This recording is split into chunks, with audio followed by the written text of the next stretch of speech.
ಸಸ್ಯಜನ್ಯ ಜೈವಿಕ ರಸಗೊಬ್ಬರ ಕಾರ್ಯಾಗಾರ ರೈತರಿಗೆ ಪ್ರೇರಣಾದಾಯಕ ವೇದಿಕೆ. ನಮಸ್ಕಾರ, ನಾನು ಮಾಧವಿ ಲಾಖೆ. ಎಂಟಿವಿ ವೀಕ್ಷಕರಿಗೆ ಸ್ವಾಗತ. 75 ರೈತರು, 17 ವಿದ್ಯಾರ್ಥಿಗಳ ಭಾಗವಹಿಸುವಿಕೆ, 35 ವಿಧದ ಜೈವಿಕ ಪರಿಕರಗಳ ಪ್ರಾಯೋಗಿಕ ತರಬೇತಿ.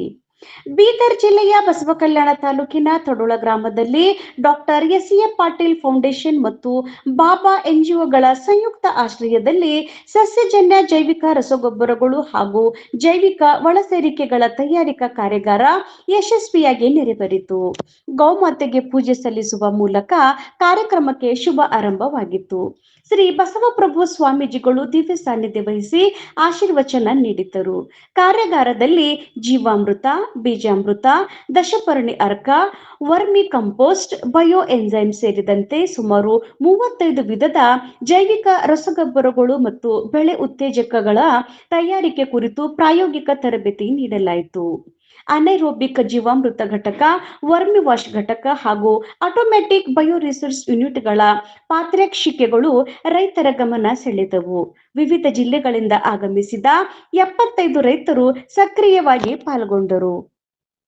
ಕೃಷಿ ಮಹಾವಿದ್ಯಾಲಯ ಕಲಬುರಗಿಯ ಡಾಕ್ಟರ್ ರಾಜಶೇಖರ್ ಬಸನಾಯಕ್ ಅವರು ಕಾರ್ಯಾಗಾರಕ್ಕೆ ನೇತೃತ್ವ ವಹಿಸಿ ಸಮಗ್ರ ತರಬೇತಿ ನೀಡಿದರು.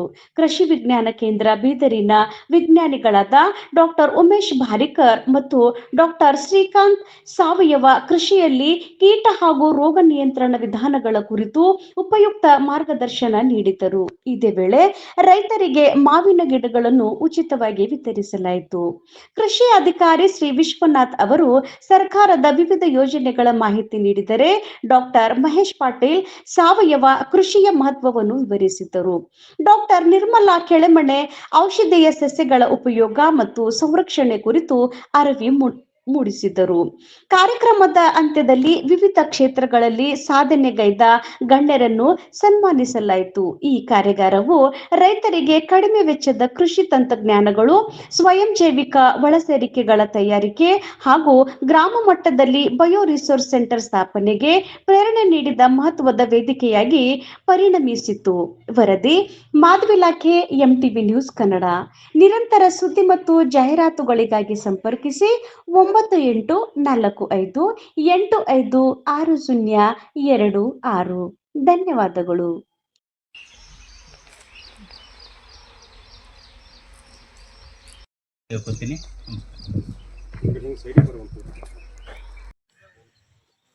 ಓಂ ಶ್ರೀ ಗುರು ಬಸವಲಿಂಗಾಯ ನಮಃ.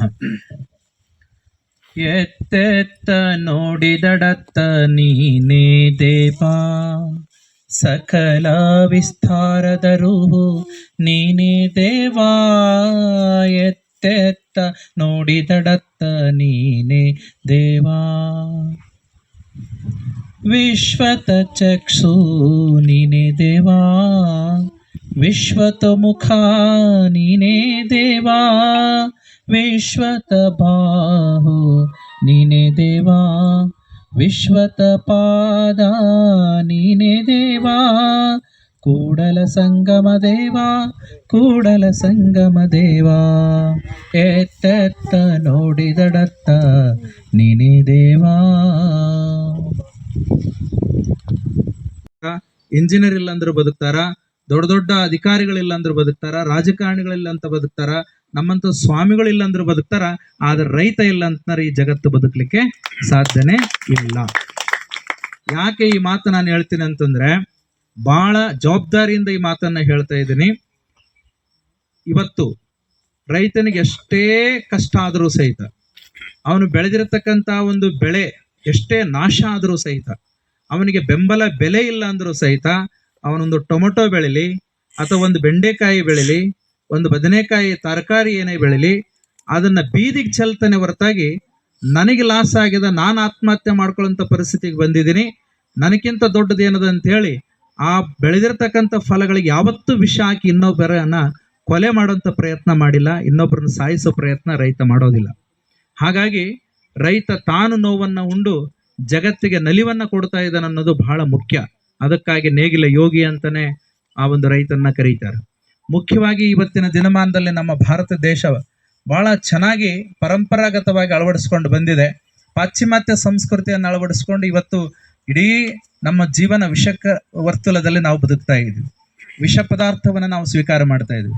ಬಹಳಷ್ಟು ಜನ ಸಾವಯವ ಕೃಷಿ ಪ್ರಧಾನವನ್ನ ಮಾಡ್ತಕ್ಕಂಥ ಬಹಳ ಜನಗಳ ಹತ್ರ ನಾವು ಭೇಟಿಯಾದಾಗ ಅವ್ರಲ್ಲಿ ಎಂತ ಒಂದು ಸಂಪನ್ಮೂಲ ವ್ಯಕ್ತಿತ್ವ ಸಂಪಾದನೆ ಮಾಡಿಕೊಂಡು ಸಮಾಜಕ್ಕೆ ಮುಟ್ಟಿಸ್ಬೇಕಂತ ಕಳಕಳಿಸಿ ನಿಮ್ಮ ಆರೈಕೆಗಳನ್ನು ನಿಮಗೆ ಹೇಳ್ತಿದ್ದೀನಿ. ನಿಮ್ಮ ಆರೈಕೆಯಿಂದ ನೀವೇನಾದ್ರೂ ಒಂದಿನ ಪ್ರೋಗ್ರಾಮ್ ಮಾಡಿದ್ರೆ, ಸೊ ನಾವು ನಮ್ಮ ವೆಹಿಕಲ್ ತಗೊಂಡ್ಬರ್ತೀವಿ, ಅಲ್ಲೇ ನಿಮಗೆ ಮಣ್ಣು ಪರೀಕ್ಷೆ ಯಾವ ತರ ಮಾಡ್ಬೇಕು ಏನೋ ಒಂದು ಪ್ರೊಸೀಜರ್ ಹೇಳಿ, ಅವರು ರೈತರು ಅವತ್ತೇ ನಮಗೆ ಸ್ಯಾಂಪಲ್ ತಂದು ಕೊಟ್ರು. ಅವ್ರು ನಮ್ಮ ಬೀದರ್ ತನಕ ಬರೋದು ಬೇಡ, ನಮ್ದು ವೆಹಿಕಲ್ ಏನು ಬಂದಿರುತ್ತಲ್ಲ, ಸೊ ಅಲ್ಲೇ ನಮಗೆ ಅವರು ಅವತ್ತ ನಮಗೆ ಮಣ್ಣು ತಂದು ಕೊಟ್ರು ಅಂತಂದ್ರೆ ನಾವೇ ತಗೊಂಡೋಗಿ ಅವೆಲ್ಲ ಅನಾಲಿಸಿಸ್ ಮಾಡಿ ರಿಪೋರ್ಟ್ ಮಾಡ್ಕೊಂಡ್ಬಂದು ಇನ್ನೊಂದ್ ದಿವಸ ಮತ್ತೆ ನಿಮ್ಮೂರಿಗೆ ಬಂದು, ಸೊ ಅದ್ರದ್ದು ಯಾರ್ಯಾರ್ದು ಎಲ್ಲಾರ್ದು ಹೇಳಕ್ಕಾಗಲ್ಲ, ಅಟ್ಲೀಸ್ಟ್ ಒಂದು 2-3 ಸ್ಯಾಂಪಲ್ ಆಗಿ ನಿಮಗೆ ಅದ್ರದ್ದು ಏನಿದೆ, ಮಣ್ಣಿನ ಫಲವತ್ತತೆ ಹೆಂಗಿದೆ, ಏನಿಲ್ಲ, ಯಾವ ರೈತರು ಏನ್ ಮಾಡ್ಬೇಕು ಅಥವಾ ಯಾವ ಮಣ್ಣಿಗೆ ಯಾವ ತರದ ಬೆಳೆಗಳು ಹಾಕ್ಬೇಕು ಅನ್ನೋದು. ಸೊ ಇದು ಒಂದು ನಮಗೆ ಬಹಳ ಒಂದು ಆಸೆ ಇದೆ. ಅದನ್ನ ನಾವು ಮಾಡಕ್ಕೆ, ಯಾಕಂದ್ರೆ ಈಗ 2 ತಿಂಗಳಲ್ಲಿ ರೈತರು ಖಾಲಿ ಇರ್ತಾರೆ, ಈಗ ಯಾವಾಗ ಬೆಳೆ ಇರೋದ್ರಿಂದ ಅವರು ಸ್ವಲ್ಪ ಖಾಲಿ ಇದ್ದಾರೆ, ನಮಗೂ ಸ್ವಲ್ಪ ಯಾವ್ದು ಈ ತಿಂಗಳಲ್ಲಿ ಪ್ರೋಗ್ರಾಮ್ನು ಅಷ್ಟಿರಂಗಿಲ್ಲ. ಸೊ ಇದನ್ನ ಮಾಡ್ಬೇಕಂತ ಬಹಳ ಆಸೆ ಇದೆ ಸರ್. ಅದಕ್ಕೆ ನಮ್ಮ ವಸಂತ ಸರ್ ನಿಮಗೂ ನಿಮ್ಮೂರು ಯಾರ್ಯಾರಿಗೆ ಸಿಗ್ತಾರೆ ಎಲ್ಲರಿಗೂ ಹೇಳ್ತಾ ಇದೀನಿ, ನೀವೇನು ಮಾಡ್ಬೇಡ್ರಿ, ಜಸ್ಟ್ ರೈತರ ಸೇರಿಸ್ತೀವಿ, ನಾವು ಬರ್ತೀವಿ, ನಿಮ್ಗೆ ರೈತರದ್ದು ಅದು ಹೆಂಗ ಪ್ರೊಸೀಜರ್ ಏನಾದ್ರು ತಿಳಿಸ್ಕೊಡ್ತೀವಿ, ನಮಗೆ ಅಲ್ಲೇ ಮಣ್ಣಿನ ಸ್ಯಾಂಪಲ್ ಕೊಡ್ರಿ, ನಾವೇ ತಗೊಂಡೋಗಿ ಅನಾಲಿಸಿಸ್ ಮಾಡಿ ಮತ್ತೆ ನಾವೇ ನಿಮ್ಮೂರ ಹತ್ರ ಬಂದು ಅದರದ್ದು ರಿಪೋರ್ಟ್ ಕೊಟ್ಬಿಟ್ಟು ನಿಮಗೆ ಅದರದ್ದು ಒಂದು ಏನು ತರಬೇತಿ ಕೊಟ್ಟು ಹೋಗ್ತೀವಿ ಅಂತೇಳಿ. ಸೊ ಇಷ್ಟು ಈ ಸದ್ಯಕ್ಕೆ ನಮಗೆ ಜೂನ್ ತನಕ ಒಂದು ಏನು ಯೋಜನೆ ಹಾಕೊಂಡಿದ್ದೀವಿ ನಾವು. ಸೊ ತದನಂತರ ಯಾವಾಗ ನಮಗೆ ಮಳೆಗಾಲ ಸ್ಟಾರ್ಟ್ ಆಗ್ತೈತಿ, ಜೂನಿಂದ ಚಾಲು ಆಗ್ತೈತಿ, ಜೂನಿಂದ ಇನ್ನು ರೈತರಿಗೆ ಆಮೇಲೆ ಬೆಳೆದ್ಮೇಲೆ ಎಲ್ಲ ಸೀಡ್ ಟ್ರೀಟ್ಮೆಂಟ್ ಆಗಿರ್ಬೋದು ಅಥವಾ ಏನು ಫರ್ಟಿಲೈಸರ್ ರೆಕಮೆಂಡೇಶನ್ ಆಗಿರ್ಬೋದು, ಪೆಸ್ಟಿಸೈಡ್. ಆಡು ತಿನ್ನಲಾರದಂಥ ತಪ್ಪಲುಗಳು, ಒಂದು ಬೇವಿನ ತಪ್ಪಲ ಆಗಿರ್ಬೋದು, ಇಲ್ಲ ಖೈಂಗಸ್ ಆಗಿರ್ಬೋದು, ಇಲ್ಲ ಔಡುಲ್ ಗಿಡದ ಎಲೆ ಆಗಿರ್ಬೋದು, ಇಲ್ಲ ಲಕ್ಕಿ ಗಿಡದ ಎಲೆ ಆಗಿರ್ಬೋದು, ಈ ಥರ ಒಂದು ಪೊಂಗೆಮಿಯ ಎಲೆ ಆಗಿರ್ಬೋದು, ಇಂಥವು ಯಾವುದು ಈ ದನಗಳು ತಿನ್ನಲಾರ್ದಿರ್ತಾವಲ್ಲ, ಇಲ್ಲ ಆಡು ತಿನ್ನಲಾರ್ದ ಅಂಥವು ಎಲೆಯನ್ನು ಒಂದು 5-10 ಥರ ಎಲೆಯನ್ನು ತೊಗೊಂಡ್ಬಿಟ್ಟು ಎಲ್ಲನೂ 2-2 kg ತೊಗೊಂಡ್ಬಿಡ್ಬೇಕು. ಅವು 2-2 kg ತೊಗೊಂಡ್ಬಿಟ್ಟು ಕುಟ್ಬಿಟ್ಟು ಗೋಮೂತ್ರ ತೊಗೋಬೇಕು. 20 ಲೀಟರ್ ಗೋಮೂತ್ರ ಒಂದು ಗಡಿಗೆಯಲ್ಲಿ ಹಾಕಿ ಕುದಿಸ್ಬಿಡ್ಬೇಕು. ಇವೆಲ್ಲ ತಪ್ಪಲನ್ನ ಕುದಿಸ್ಬಿಟ್ಟು ಅದನ್ನ ಏನು ಮಾಡ್ಬೇಕಂತಂದ್ರೆ ಒಂದು 3 ಉಕ್ಕು ಬರೋ ಥರ, ಹಾಲು ಉಕ್ಕು ಬರುತ್ತಲ್ಲ ಅದೇ 3 ಉಕ್ಕು ಬರೋ ಥರ ಕುದಿಸ್ಬಿಟ್ಟು ಆ ಸೋಸ್ಬಿಟ್ಟು ಇಟ್ಬಿಟ್ರೆ ಸಾಕು. ಅದನ್ನೇ ನಮ್ಗೆ ಒಂಥರ ಇನ್ಸೆಕ್ಟಿಸೈಡ್ ಥರ ಆಗುತ್ತೆ. ಶಿಲೀಂಧ್ರನಾಶಕ ಉಪಯೋಗಿಸ್ಬೋದು ಅಥವಾ ಅದ್ರ ಜೊತೆಗೆ ನಾವು ಕೀಟನಾಶಕ ಆಗಿ ಉಪಯೋಗಿಸ್ಬೋದು. ಈಗ ಯಾವ ಗಿಡಕ್ಕೆ ಸಣ್ಣ ಸಣ್ಣ ಹುಳುಗಳು ಬರ್ತಾವಲ್ಲ, ಒಂದು 60 ದಿನ ಇಲ್ಲ 70 ದಿನ ಬೆಳೆ ಇರ್ತೈತಲ್ಲ, ಆ ಟೈಮಲ್ಲಿ ಇದು ಏನು ಸೋಸ್ಬಿಟ್ಟು ಇಟ್ಟಿರ್ತಿರಲ್ಲ, ಇದನ್ನು ತೊಗೊಂಡು 6 ಲೀಟರ್ ತೊಗೊಂಡು 200 ಲೀಟರ್ ನೀರಿಗೆ ಹಾಕಿ ನೀವು ಸ್ಪ್ರೇ ಮಾಡಿದ್ರೆ ಯಾವುದೇ ಬೆಳೆ ಆಗಿರಲಿ ಸಣ್ಣದ ಹುಳ ಎಲ್ಲನೂ ನಾವು ಹತೋಟೆ ಮಾಡ್ಬೋದು. ಇದರಲ್ಲಿ ಈಗ ನಿಮ್ಮ ಖರ್ಚು ಏನಾಗಿರ್ತೈತೆ ಅಂತಂದರೆ, ಖರ್ಚು ಏನಾದರೂ ಆಗುತ್ತೆ ಏನು, ನೀವು ಅದು ಎಲ್ಲ ಎಲ್ಲಿ ಕಲೆಕ್ಟ್ ಮಾಡಿ ಒಬ್ಬರು ಮನುಷ್ಯ ಹಚ್ಚಿ ಅದು ಮಾಡೋದಕ್ಕಷ್ಟೇ ಖರ್ಚು ನಿಮ್ಮದು. ಅದು ಮನೆದವರೇ ಮಾಡಿದ್ರೆ ಏನೂ ಇರಲ್ಲ. ಅದೇ ನೀವು ಹೊರಗಡೆ ಹೋಗಿ ಯಾವ್ದಾದ್ರು ಒಂದು ಕಾರ್ಬನ್ ಡೈಸಮ್ ಇಲ್ಲ ಸಾಪ್ ಪೌಡರ್ ಏನಾದ್ರು ತಂದ್ರೆ, ಈಗ ಎಲ್ಲರೂ ಯಾಕೆ ನಾವು ಸೇರಿದ್ವಪ್ಪ ಅಂತಂದ್ರೆ ನ್ಯಾಚುರಲ್ ಫಾರ್ಮಿಂಗ್ ಬಗ್ಗೆ ವಿವರವಾಗಿ ನಮ್ದು ಇಬ್ರು ಸೈಂಟಿಸ್ಟ್ ವಿಜ್ಞಾನಿಗಳು ಹೇಳಿದ್ದಾರೆ. ಮತ್ತು ಅದೇ ರೀತಿ ಪ್ರಾಕ್ಟಿಕಲ್ ಆಗಿ ತೋರಿಸ್ಲಿಕ್ಕೆ ಪೂರಾ ಪ್ರತಿಯೊಂದು ಹೆಂಗೆ ಯಾವ ದಶಪರ್ಣಿ ಆಯ್ತು, ಜೀವಾಮೃತ ಆಯ್ತು, ಪಂಚಾಮೃತ ಆಯ್ತು, ಹೆಂಗ್ ತಯಾರು ಮಾಡ್ಬೇಕು ಅಂತ ಪ್ರಾಕ್ಟಿಕಲ್ ಆಗಿ ಇಲ್ಲಿ ತೋರ್ಸ್ಲಕ್ಕೂ ಎಲ್ಲ ವ್ಯವಸ್ಥೆ ಮಾಡ್ಕೊಂಡಿದ್ದಾರೆ ಸರ್. ಈಗ ನಂಬಲ್ಲಿ ಸ್ಕೀಮ್ ಬಗ್ಗೆ ಏನ್ ಹೇಳ್ಬೇಕಪ್ಪ ಅಂದ್ರೆ, ಪ್ರತಿಯೊಂದು ಸ್ಕೀಮ್ ಆಲ್ರೆಡಿ ತಮಗೆಲ್ಲ ಚಿರಪರಿಚಿತ ಅದಾವ. ಇದು ಒಂದು ಹೊಸದೇನಪ್ಪ ಅಂತಂದ್ರೆ national mission on natural farming ಅಂತ ಒಂದು ಯೋಜನೆ ಇದೆ. ಯಾಕೆ ಈಗ ಪ್ರತಿಯೊಬ್ಬರು ನಾವು ಹೆಂಗಾಗಿದ್ದೀವಪ್ಪ ಅಂತಂದ್ರೆ ಕೆಮಿಕಲ್ ಫಾರ್ಮಿಂಗ್, ರಾಸಾಯನಿಕ ಗೊಬ್ಬರಗಳ ಮೇಲೆ ಡಿಪೆಂಡ್ ಆಗಿದೆ. ಪ್ರತಿಯೊಬ್ಬರು ಯೂರಿಯಾ DAP ಇಲ್ದೇನೆ ನಮ್ಮ ಹೊಲದಾಗ ಏನು ಬೆಳೆಯಲ್ಲಂಬ ಒಂದು ಮನೋಭಾವನೆದಿಂದ ಇದ್ದೀವಿ ನಾವು. ಆಕ್ಚುಲಿ ನಮ್ದು ಹಿರಿಯರು ಏನಪ್ಪಾ ಅಂತಂದ್ರೆ, ನಮ್ಮ ಅಜ್ಜದೇರು ಏನಪ್ಪಾ ಅಂತಂದ್ರೆ ಯಾವುದೋ ಒಂದು ಯೂರಿಯಾ ಹಾಕ್ತಿರ್ಲಿಲ್ಲ, DAP ಹಾಕ್ತಿರ್ಲಿಲ್ಲ. ಪ್ರತಿಯೊಬ್ಬರು ತಾವ್ ಏನ ಕುರಿ ಗೊಬ್ಬರ ಆಯ್ತು, ಕೋಳಿ ಗೊಬ್ಬರ ಆಯ್ತು, ಮತ್ತು ದನ ಗೊಬ್ಬರ ಆಯ್ತು, ಬರೀ ಅದ್ರ ಮೇಲೆ ಅವ್ರನ್ನು ಇಳುವರಿ ತೆಗೆದಾರ. ಮುಂದೆ ಹ್ಯಾಂಗ್ ಬಂತುವಪ್ಪ ಅಂತಂದ್ರೆ ಗ್ರೀನ್ ರೆವಲ್ಯೂಷನ್, ಹಸಿರು ಕ್ರಾಂತಿ ಎಂಬ ಒಂದು ಹೆಸರು ಮೇಲೆ ನಾವು ಒಂದು ಯೂರಿಯಾ ಮತ್ತು DAP ಪ್ರತಿಯೊಂದು ರಾಸಾಯನಿಕ ಗೊಬ್ಬರಗಳು ಇಂಟ್ರೊಡ್ಯೂಸ್ ಮಾಡಿದೆವು. ಈಗ ಹೆಂಗ್ ಆಗ್ಯದಪ್ಪ ಅಂತಂದ್ರೆ, ಆ ರಾಸಾಯನಿಕ ಗೊಬ್ಬರ ಇಲ್ದೇನೆ ನಮ್ದು ಇದು ಯಾವುದೇ ಒಂದು ಬೇರೆ ವಸ್ತುದಿಂದ ನಾವು ಬೆಳೆಯಂಗೇ ಇಲ್ಲ ಅನ್ನೋ ಒಂದು ಮೆಂಟಾಲಿಟಿಗೆ ನಾವು ರೈತರು ಬಂದ್ಬಿಟ್ಟಿವಿ. ಆಕ್ಚುಲಿ ನಾವು ಮುಂಚೆ ನಮ್ಮ ಹಿರಿಯರು ಏನಾಯ್ತಪ್ಪ ಅಂತಂದ್ರೆ ತಾವು ಸ್ವಾವಲಂಬಿ ಆಗಿದ್ರು. ಯಾರು ಪ್ರತಿಯೊಬ್ಬ ಅವ್ರು ಹೊರಗಿನ ತರದೇ ಅಂದ್ರೆ ಕನಿಷ್ಠ ನಮ್ದು ಹಿರಿಯರು ಇದು ನೀಮಸ್ತ್ರ ಅಂತ ಹೇಳ್ಬಿಟ್ಟು ಮನೆಯಲ್ಲೇ ಮಾಡಿದ್ದೆ. ಹೇಗೂನು ಬೇವಿನ ಗಿಡಗಳು ಸಾಕಷ್ಟು ಸಿಗ್ತವ. ಸೊ ಬೇವಿನ ಗಿಡ, ಒಂದಿಷ್ಟು ಬೆಳ್ಳುಳ್ಳಿ, ಒಂದಿಷ್ಟು ಮೆಣಸಿನಕಾಯಿ ಹಾಕಿ ಅದನ್ನ ಕುದಿಸಿ ಅದನ್ನ ಫಿಲ್ಟರ್ ಮಾಡಿ ಇಟ್ಕೊಂಡಿದ್ದೆ. ಅದನ್ನ ನಾನು ನನ್ನ ತೊಗರಿ ಇದಕ್ಕೆ ಸ್ಪ್ರೇ ಮಾಡಿದ್ದೆ. ಬಹುಶಃ ಅದಕ್ಕಾಗಿನೇ ಹುಳ ಹತ್ತಲಿಲ್ವೋ ಅಥವಾ ಈ ಸಲ ಕಡಿಮೆ ಹುಳ ಹತ್ತಿದೆಯೋ ಏನೋ ಗೊತ್ತಿಲ್ಲ ತೊಗರಿಗೆ. ನನ್ನ ಹೊಲದಲ್ಲಿ ತೊಗರಿಗೆ ಯಾವುದೇ ರೀತಿಯಾದಂತಹ ಏನು ಹುಳಗಳು ಹತ್ತಿಲ್ಲ. ಹಾಗಂತ ನನ್ನ ಹೊಲ ಹೇಗಿದೆಯಪ್ಪ ಅಂತ ಹೇಳಿದ್ರೆ ಅದೇನು ಭಾಳ ಫಲವತ್ತತೆ ಇರೋವಂಥದ್ದಲ್ಲ. ಇದು ಏನಂತಾರ ಮಡ್ಡಿ ಹೊಲ ಅಂತ ಅಂದ್ಬಿಟ್ಟು ಹೇಳ್ತಾರೆ. ಆ ಮಡ್ಡಿ ಹೊಲ ಇದೆ ನಂದದು. ಸೊ ಹಾಗಾಗಿ ಅದು 4 ಎಕರೆನಲ್ಲಿ ನಾನು ತೊಗರಿಯನ್ನು ಹಾಕಿದ್ರೆ ನನಗೆ ಬಂದಂಥದ್ದು 3 ಚೀಲ ತೊಗರಿ. ಇದರಿಂದ ಏನು ಬದುಕು ಮಾಡ್ಲಿಕ್ಕೆ ಆಗಲ್ಲ. ರೈತ ಅದನ್ನೇ ನಂಬ್ಕೊಂಡಿದ್ರೆ ಖಂಡಿತ ಬದುಕು ಮಾಡ್ಲಿಕ್ಕೆ ಆಗಂಗಿಲ್ಲ. ಬಟ್ ಆದ್ರೂ ಕೂಡ ತೊಗರಿಯ ಕ್ವಾಲಿಟಿ ಬಗ್ಗೆ ನಾನು ಹೇಳಲಿಕ್ಕೆ ಇಷ್ಟಪಡ್ತೇನೆ. ನಿನ್ನೆ ದಿವಸನೇನೆ ನಾನು ಅದನ್ನ ತೊಳೆದು ಮಾಡಿ ಹಾಕಿ ಒಣಗಿಸಿ ಅದನ್ನ ಇದು ಮಾಡಿದ್ದೀನಿ, ಹೊಡೆದಿದ್ದೀನಿ. ತೊಗರಿನ ಕುದಿಸಿ ನೋಡಿದೆ, ತುಂಬಾ ಚೆನ್ನಾಗಿ ಒಂದ್ 5-10 ನಿಮಿಷ, ಭಾಳ ಮಾಡಿದ್ರೆ 8 ನಿಮಿಷ ಇದ್ದಿರ್ಬೋದು. 8 ನಿಮಿಷದಲ್ಲಿ ತೊಗರಿ ಕುದ್ದಿದೆ, ಚೆನ್ನಾಗಿ ಕುದ್ದಿದೆ, ಬಹಳ ರುಚಿಕರವಾಗಿ ಇದೆ. ಮತ್ತೆ ಯಾವುದೇ ರೀತಿಯಾದಂತಹ ಏನು ಬೆನ್ನು ತೆಗಿಲಿಕ್ಕೆ ಅದೇನಂತಾರಲ್ಲ, ಹೊಟ್ಟೆ ತೆಗಿಬೇಕಂತ ಹೇಳಿದ್ರೆ ಕೆಲವು ಎಣ್ಣೆ ಹಚ್ಚೋದು ಮಾಡೋದು ಮಾಡ್ತಾರೆ, ಅಂಥವೇನೂ ಮಾಡ್ಲಾರ್ದೆ ಬೆನ್ನು ಕ್ಲೀನ್ ಆಗಿದ್ದಂಥದ್ದು ಬೇಳೆ ಆಗಿದೆ ನನ್ನ ಹತ್ರ. ಸೊ ಹಾಗಾಗಿ ನನಗೆ ಅನ್ನಿಸ್ತು ಒಂದು ಸಣ್ಣ ಪ್ರಯತ್ನ ಮಾಡಿದ್ರೆ ಬಹಳ ರುಚಿಕರವಾದ ತೊಗರಿ ಹೊಲದಾಗ ಏನಪ್ಪಾ ಅಂದ್ರೆ ತೊಗರಿ ಬೆಳಿ ಇರತಕ್ಕಂಥ ಹೊಲದಾಗ ಗ್ಲೈಫೋಸೇಟ್ ಹೊಡಿತಾರೆ ಸಾಲಿನಾಗ. ನಾವು ಪರೇಶಾನ್ ಇದೀವಿ ಹಿಂಗಪ್ಪ ಅಂತ ಹೇಳಿ. ಅದು ಅಮೆರಿಕದಾಗ ಬ್ಯಾನ್ ಅದ ಗ್ಲೈಫೋಸೇಟ್. ಅಮೆರಿಕದಾಗ ಏನಪ್ಪ ಅಂದ್ರೆ ಅದು ಯಾಕಂದ್ರೆ ಕ್ಯಾನ್ಸರ್ ಮಾಡ್ತದೆ. ಕೇಸ್ ಆಯ್ತು, ಕೋರ್ಟಿಗೆ ಹೋಯ್ತು. ಕೋರ್ಟಿಗೆ ಹೋಗಿ ಏನಪ್ಪ ಅಂದ್ರೆ ಒಬ್ಬನಿಗೆ ಕ್ಯಾನ್ಸರ್ ಅದ, ಕೋರ್ಟಿಗೆ ಹೋದ ಅಮೆರಿಕದಾಗ. ಅಲ್ಲಿ ಏನಪ್ಪ ಅಂದ್ರೆ ಈ ರೀತಿ ಏನಪ್ಪ ಅಂದ್ರೆ ಕಟ್ಟುನಿಟ್ಟಾದ ಒಂದು ವ್ಯವಸ್ಥೆ ಅದ ಅಲ್ಲದ. ಆದ್ರೆ ಇಲ್ಲಿ ಏನು ರೈತರು ಏನು ಮಾಡಿಬಿಡ್ತಾರೆ, ಅಂಥದ್ದೇನಪ್ಪ ಕೆಮಿಕಲ್ ಏನಪ್ಪ ಅಂದ್ರೆ ಹೊಲದಾಗ ಹುಲ್ಲು ಕಂಟ್ರೋಲ್ ಆಗಲಿ ಅಂತ ನಾವು ಒಂದು ಉದ್ದೇಶಕ್ಕೆ ನಾವು ಬಳಸ್ಲತ್ತಿದ್ದೆವು. ಅದಕ್ಕೆ ಬಳಸೋದ್ರಿಂದ ಏನಾಗ್ತದ್ರಿ, ಕ್ಯಾನ್ಸರ್ ರೋಗ ಹೆಚ್ಚಾಲತ್ತದ. ಅದಕ್ಕೆ ದಯಮಾಡಿ ನಾವೇನು ಮಾಡ್ಬೇಕು, ಅದಕ್ಕೆ ಕಾಸರಗೋಡು ಇನ್ಸಿಡೆನ್ಸ್ ಅವೆಲ್ಲ ಹೇಳಿದ್ರು ಸಾವಯವ ಕೃಷಿದ ಏನು ಪ್ರಾಮುಖ್ಯತೆ ಅದ ಅಂಥೇಳಿ. ಅದಕ್ಕೆ ಸಾವಯವ ಕೃಷಿ ಮಾಡ್ಬೇಕಾಯ್ತಪ್ಪ ಅಂದ್ರೆ ನಮಗೇನು ಮುಖ್ಯವಾಗಿ ಏನು ಬೇಕು ಸರ್, ನೀವು ಸಾವಯವ ಕೃಷಿ ಮಾಡಂತ ಹೇಳಿದ್ರಿ. ಹುಲ್ ನಿರ್ವಹಣೆ ಹೆಂಗೆ ಮಾಡ್ಬೇಕು, ರೋಗ ನಿರ್ವಹಣೆ ಹೆಂಗೆ ಮಾಡ್ಬೇಕು, ಕೀಟ ನಿರ್ವಹಣೆ ಹೆಂಗೆ, 3 ನಮಗೇನಪ್ಪ ಅಂದ್ರೆ ಸಮಸ್ಯೆ ಬರ್ತಾವೆ ಸಾವಯವ ಕೃಷಿ ಮಾಡ್ಬೇಕಾದ್ರೆ. ಹುಲ್ಲಿಂದು, ರೋಗದು ಮತ್ತು ಕೀಟದ್ದು. ಆ ಹುಲ್ಲಿಂದು ರೋಗದು ಕೀಟದ ನಿರ್ವಹಣೆ ಮಾಡ್ಲಿಕ್ಕೆ ಏನಪ್ಪ ಅಂದ್ರೆ ಇವತ್ತು ಅವ್ರು ಪ್ರಾಕ್ಟಿಕಲಿ ಎಲ್ಲ ಏನಪ್ಪ ಅಂದ್ರೆ ಮಾಡಿ ತೋರಿಸ್ಯಾರ. ಒಂದು ಜೀವ ಗೋಕೃಪಾಮೃತ ಅಂತ ಬರ್ತದ್ರಿ, ಅದೆಲ್ಲ ನಿಮ್ಗೆ ಗೊತ್ತಿರ್ಬೋದು. ಒಂದು ಬ್ಯಾರಲ್ದಾಗ ಏನಪ್ಪ ಅಂದ್ರೆ ಒಂದು 200-180 ಲೀಟರ್ ನೀರು ತೊಗೊಂಡು ಅದ್ರದಾಗ ಏನಪ್ಪ ಅಂದ್ರೆ ಶಾಂಪಲ್ ಫ್ರೀ ಸಿಗ್ತದೆ. ಅದು ಗುಜರಾತ್ದಾಗ ಏನಪ್ಪ ಅಂದ್ರೆ ಸುತರಿ ಭಾಯ್ ಅವರು ತಯಾರು ಮಾಡ್ಯಾರ. ಅದ್ರದಾಗ ಏನಪ್ಪ ಅಂದ್ರೆ ಸಾಕಷ್ಟು ಮೈಕ್ರೋ ಆರ್ಗ್ಯಾನಿಸಮ್ಸ್ ಅವ, ಒಳ್ಳೆ ಬೆನಿಫಿಷಿಯಲ್. ಅವೆಲ್ಲ ಕಲೆಕ್ಟ್ ಮಾಡಿ ಏನಪ್ಪ ಅಂದ್ರೆ ರೆಡಿ ಮಾಡ್ಯಾರ. ಅದು ಕತ್ತರಿಸ್ಕೊಳ್ಳೋದು ಬಾರಿಕೆ.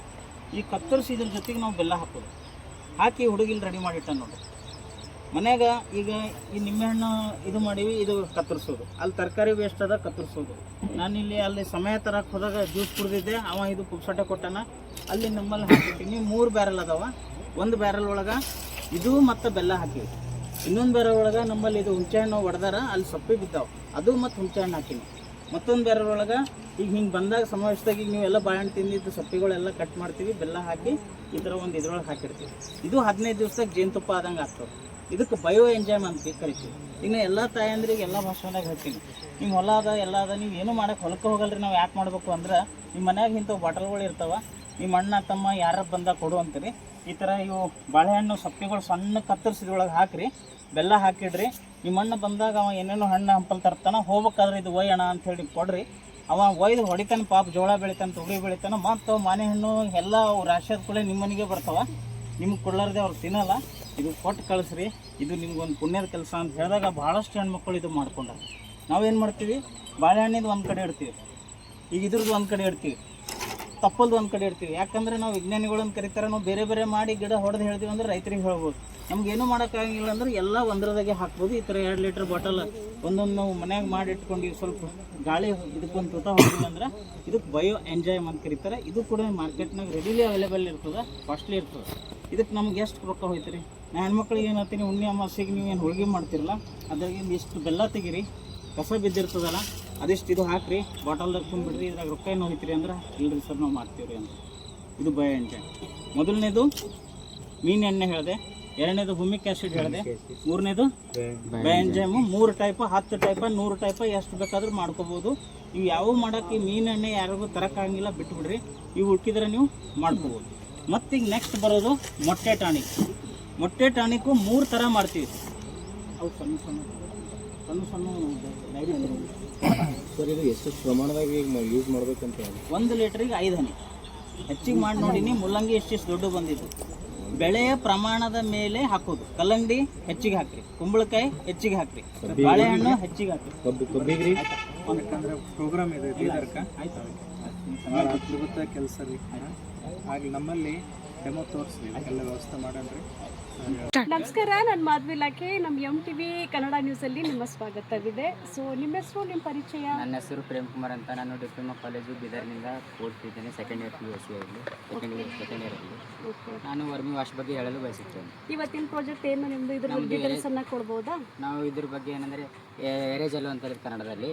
ಇದು ಎದಕ್ಕೆ ಉಪಯೋಗ ಅಂದರೆ ಎಲ್ಲ ಬೆಳೆಗೂ ಉಪಯೋಗ. ಕಾಯಿ ಕಟ್ಟೋದಾಗಲಿ, ಇದರಿಂದ ಏನು ಬೆನಿಫಿಟ್ಸ್ ಆಗುತ್ತೆ ರೈತರಿಗೆ? ಇದರಿಂದ ಕಾಯಿ ಕಟ್ಟೋದಾಗಲಿ, ಹೂವು ಉದುರೋದಾಗಲಿ ಎಲ್ಲನೂ ಒಂದು ಈಕ್ವಲ್ ಲೆವೆಲ್ಗೆ ಬರ್ತದೆ. ಅದರಲ್ಲಿ ಏನೇನು ಮಿಕ್ಸ್ ಮಾಡಿದ್ದೀರಾ? ಇದರಲ್ಲಿ ಫಸ್ಟು ತೆಂಗಿನ ಸಿಪ್ಪೆ ಹಾಕಿರ್ತೀವಿ, ಆಮೇಲೆ ಒಂದು ಗೋಣಿ ಚೀಲ ಹಾಕಿರ್ತೀವಿ, ಆಮೇಲೆ ಸಗಣಿ ಆದಮೇಲೆ ಸ್ವಲ್ಪ ಕೃಷಿ ಅಂತಾರೆ ತ್ಯಾಜ್ಯ ವಸ್ತು ಅವು ಹಾಕಿರ್ತೀವಿ. ನಂತರ ಮತ್ತೆ ಸಗಣಿ ಹಾಕಿರ್ತೀವಿ. ಹೀಗೆ ಸ್ಟೆಪ್ ಬೈ ಸ್ಟೆಪ್ ಒಂದು 3-4 ಸ್ಟೆಪ್ ಹಾಕಿರ್ತೀವಿ. ನಂತರ ಮೇಲೆ ನೀರು ಬಿಡ್ತೀವಿ ರೀ. ಇದು ಹನಿ ಬಿಟ್ಟಾಗ ಅದು ತೇವಾಂಶ ಆಗಿ ನೀರಿಂದ ಕೆಳಗೆ ಬಂದು ಇಲ್ಲಿ ಎರೆಜಲ ಈ ಪೈಪ್ ಮೂಲಕ ಕೆಳಗೆ ಬರ್ತದೆ ರೀ. ಮೂಲಕ ಬಂದ ತಕ್ಷಣ ಅಲ್ಲಿ ಹನಿ ನಾವು ತಕ್ಕೋಬೋದು. ಇದು ಎಷ್ಟು ದಿನ ರೆಡಿ ಆಗ್ತದೆ ಅಂದರೆ ಒಂದು ತಿಂಗಳು 30 ದಿನದ ರೆಡಿ ಆಗ್ತದೆ. ರೆಡಿ ಹಾಕಿ ನಾವು ಯಾವಾಗ ಬೇಕು ಅವಾಗ ಬಳಸ್ಬೋದು. ಇದು ಹೆಚ್ಚಿಗೆ ಡ್ರಿಪ್ ಸ್ಪ್ರೇ ಮಾಡಬೇಕು, ಸ್ಪ್ರೇ ಮಾಡ್ಬೋದು, ಅಥವಾ ಬ್ಯಾರಲಲ್ಲಿ ಹಾಕಿ ಡ್ರಿಪ್ ಮೂಲಕ ಬಿಡ್ಬೋದು, ಇಲ್ಲ ಕಾಲುವೆ ಮುಖಾಂತರ ಬಿಡ್ಬೋದು. 1 ಲೀಟ್ರದು ಡಬ್ಬ ತೊಗೊಂಡ್ರೆ ಒಂದು ಬ್ಯಾರಲಲ್ಲಿ ಒಂದು 5 ಹನಿ 10 ಹನಿ ಹಾಕಿ, ಅಥವಾ 1 ಲೀಟ್ರ್ನಲ್ಲಿ 5 ಹನಿ ಹಾಕಿ ಮಿಕ್ಸ್ ಮಾಡಿ ಸ್ಪ್ರೇ ಕೂಡ ಮಾಡ್ಬೋದು.